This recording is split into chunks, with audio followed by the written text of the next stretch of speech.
Hello students, welcome back to YouTube channel. आप सभी को अपना प्यारा सा चैनल पप्पू स्टडी 2.0 में फिर से स्वागत करता हूं। और आज इस वीडियो में हम लोग जानने वाले हैं कक्षा 10वीं का बिहार बोर्ड सुपर व्याकरण 20 महत्वपूर्ण ऑब्जेक्टिव जो कि बोर्ड एग्जाम 2025 में पूछेगा ही हमेशा। इसमें से 20 में से 5 ऑब्जेक्टिव जरूर बनेगा बोर्ड एग्जाम में, तो आप लोग याद रखिएगा ज़रूर। अगर आप लोग को वीडियो पसंद आए तो वीडियो को लाइक और चैनल को सब्सक्राइब कर लीजिएगा। पहली बार चैनल पर विजिट किए हैं तो प्लीज़ चैनल को सब्सक्राइब करके और कमेंट बॉक्स में बताइएगा कि आप लोग को कितना सही हुआ। इससे हम जानेंगे कि आप लोग को कितना तैयारी हुआ है। अगर इस सब का पीडीएफ लेना है तो लास्ट एक वीडियो देखिए, हम बताएंगे लास्ट में कि कहाँ से ये सब पीडीएफ हम आपको बिल्कुल फ्री में प्रोवाइड कर देंगे। चलिए तो हम वीडियो को स्टार्ट करते हैं। चलिए देखिएगा, यहाँ पर हम पूछने वाले हैं संज्ञा और सर्वनाम। संज्ञा और सर्वनाम एमसीक्यू क्वेश्चंस, इसी में से 20 क्वेश्चंस बनाए हैं आज, ठीक है ना। इसके बाद दूसरा में से बना देंगे, इसमें से 20 जहाँ से आने वाला है हमेशा आता है वही क्वेश्चन लेकर आए हैं। चलिए तो फर्स्ट क्वेश्चन बनता है, ध्यान दीजिएगा क्या कहता है।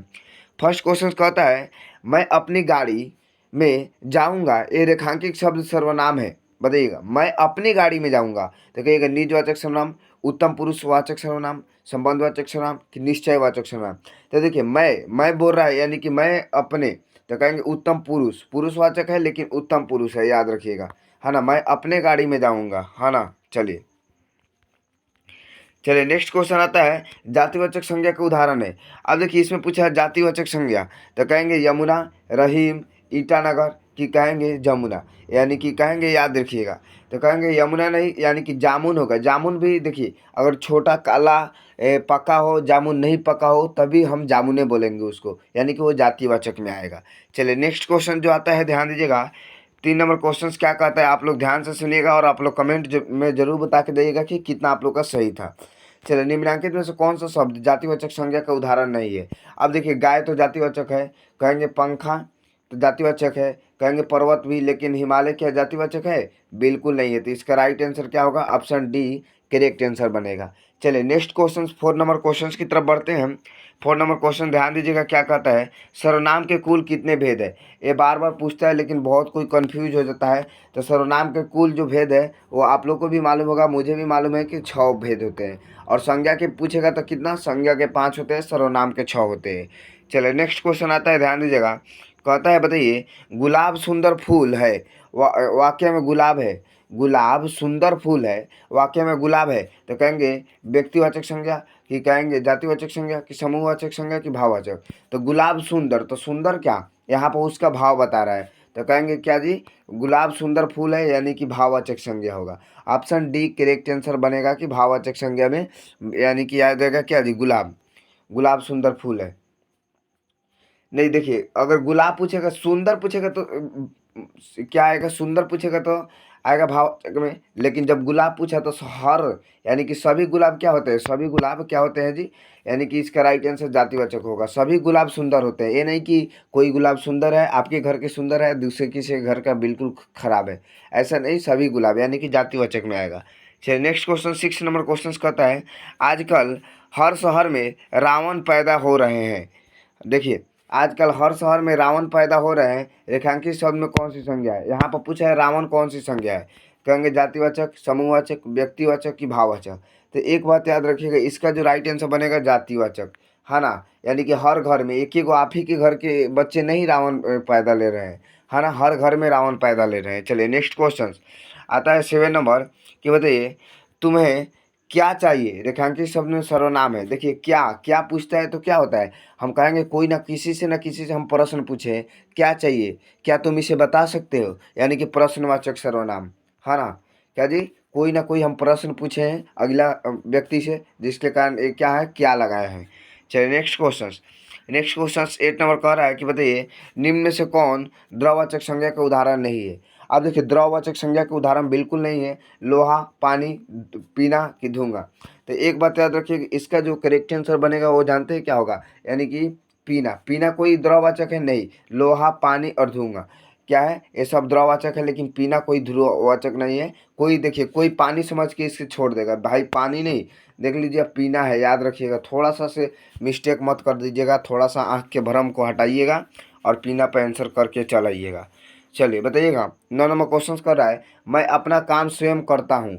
स्वयं कौन सा सर्वनाम है। ये अब देखिए स्वयं मतलब स्वयं आत्मनिर्भर मतलब मैं अपने आप पर आत्मनिर्भर हूँ, तो इसका करेक्ट आंसर क्या होगा, निजवाचक, यानी कि मैं अपने आप से कर लूँगा, किसी दूसरे को सहायता बिल्कुल नहीं लूँगा, यानी कि निजवाचक सर्वनाम में आएगा स्वयं। ठीक है ना। चलिए नेक्स्ट क्वेश्चन 10 नंबर क्वेश्चन आता है, ध्यान दीजिएगा। कहता है 10 नंबर क्वेश्चन क्या कहता है, उसे क्या पता जिसे कोई भी कष्ट ना हुआ उसे मेरे रेखांकित शब्द का सर्वनाम है। बताइएगा, उसे क्या पता जिसे कभी कोई कष्ट ना हो मेरे रेखांकित शब्द का कौन सर्वनाम है। तो देखिए जिसे, तो जिसे जहाँ पर आएगा क्या जी, जहाँ पाएगा जिसे तिसे, तो कहेंगे जिसे उसने, ये सब क्या बोलता है, संबंध को जोड़ता है। कहेंगे जिसको था उसको दे दो, उसका है तो उसी को दे दो, यानी कि किसी के ना किसी के बीच के संबंध जोड़ता है। चलिए नेक्स्ट क्वेश्चन, नेक्स्ट क्वेश्चन से 11 नंबर क्वेश्चन से बोल रहा है कि बताइए, यदि दीवार में आप अपने आप ही गिरा दूंगा तो रेखांकित पद में सर्वनाम बताए। यह दीवार मैं अपने आप गिरा दूंगा तो रेखांकित शब्द में सर्वनाम बताए। आप कौन सा सर्वनाम है, निजवाचक यानी कि निश्चयवाचक कि निजवाचक कि पुरुषवाचक कि संबंधवाचक। तो चलिए 11 के आंसर सबसे पहले जो देंगे, इसका राइट आंसर भैया निजवाचक, यानी कि मैं अपने आप गिरा दूंगा, किसी की सहायता बिल्कुल नहीं लूंगा, तो इसके कारण अपने आप पर आत्मनिर्भर करने वालों को क्या निजवाचक में आएगा। चलिए B correct answer.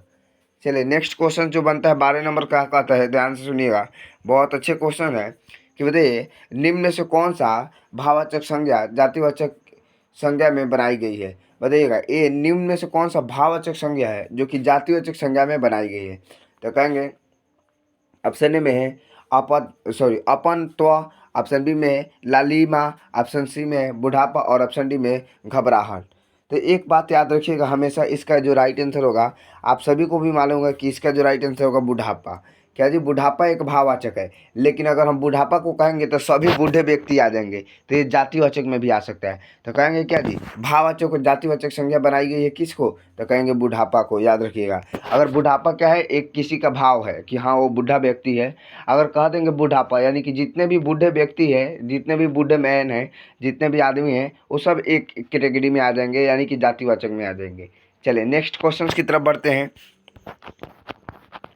13 number question आप लोगों के सामने आया, देखिएगा, पूछ रहा है कि मध्य पुरुष का प्रयोग किस वाक्य में किया जाता है, वाक्य में हुआ है मध्य पुरुष का। तो कहेंगे आप बीमार हो गए थे कि मैं अपने आप चल जाऊंगी, कहेंगे वह बीमार है, कहेंगे वह चली गई। तो इसमें बताइए उत्तम यानी कि मध्य पुरुष का उपयोग कहाँ किया गया है। तो आप सभी को मालूम है कि आप बीमार हो गए थे, यानी कि इसमें क्या जी, मध्य पुरुष का उपयोग किया गया है कि आप बीमार हो गए थे।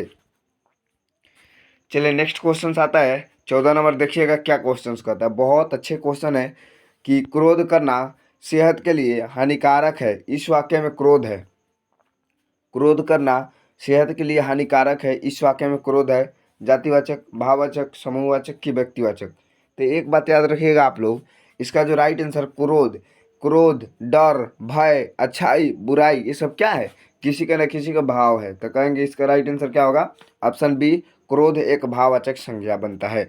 चलिए नेक्स्ट क्वेश्चन 15 नंबर क्वेश्चन आता है, देखिए बुढ़ापा भी एक प्रकार का अभिशाप है। इस वाक्य में बुढ़ापा शब्द किस संज्ञा का उदाहरण है। तो कहेंगे बुढ़ापा एक किसी व्यक्ति का भाव बता रहा है, तो कहेंगे भाववाचक संज्ञा में बुढ़ापा आ जाएगा। Option B correct answer. आंख मूंद के मारिए, गलत होगा तब कहिएगा कि हाँ गलत हुआ, बिल्कुल गलत नहीं होगा जी। चलिए नेक्स्ट क्वेश्चन आता है, ध्यान दीजिएगा। नेक्स्ट क्वेश्चन 16 नंबर का आता है, यानी कि सामने जो बड़ा महल दिखाई दे रहा है वह मेरा है, इसमें वह कौन सा सर्वनाम है, पुरुषवाचक, निश्चयवाचक, अनिश्चयवाचक कि निजवाचक।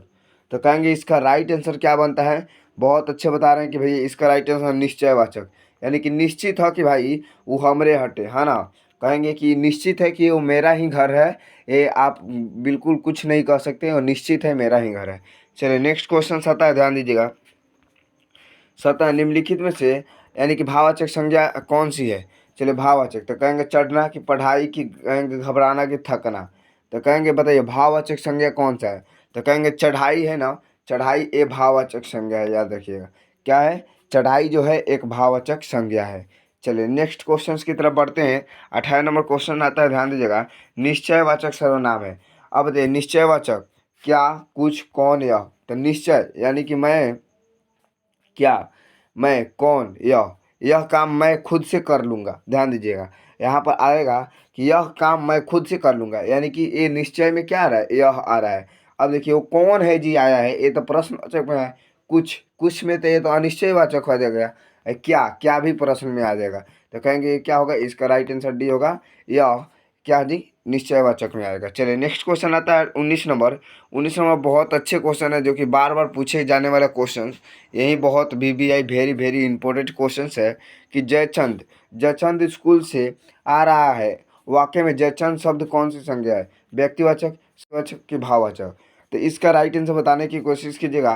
तो सभी कोई कहेंगे व्यक्तिवाचक की बिल्कुल करेक्ट आंसर जी, क्योंकि जयचंद स्कूल से आ रहा है। सभी कोई का जयचंद नाम नहीं है, एक ही व्यक्ति का किसी का नाम होगा जयचंद, तो उसी के बारे में हम बोल रहे हैं कि जयचंद स्कूल से आ रहा है। चलिए नेक्स्ट क्वेश्चन जो आता है 20 नंबर। 20 नंबर क्वेश्चन का जवाब आप लोग को बताना है कि निम्नलिखित में से जातिवाचक संज्ञा का उदाहरण है। पुरुष, स्त्री, नरित्व की भोलापन। तो आप लोग को 20 नंबर के कमेंट बॉक्स में बताना है कि क्या आंसर हो सकता है। हम सबका कमेंट चेक करेंगे और रिप्लाई भी देंगे। अगर इसका PDF आप आसानी से प्राप्त करना चाहते हैं तो टेलीग्राम के लिंक डिस्क्रिप्शन बॉक्स में हम दे दिए हैं, वहाँ से आप जुड़ जाइए और आप जाकर आराम से PDF हम डाल देंगे, आप बिल्कुल फ्री में ले सकते हैं PDF।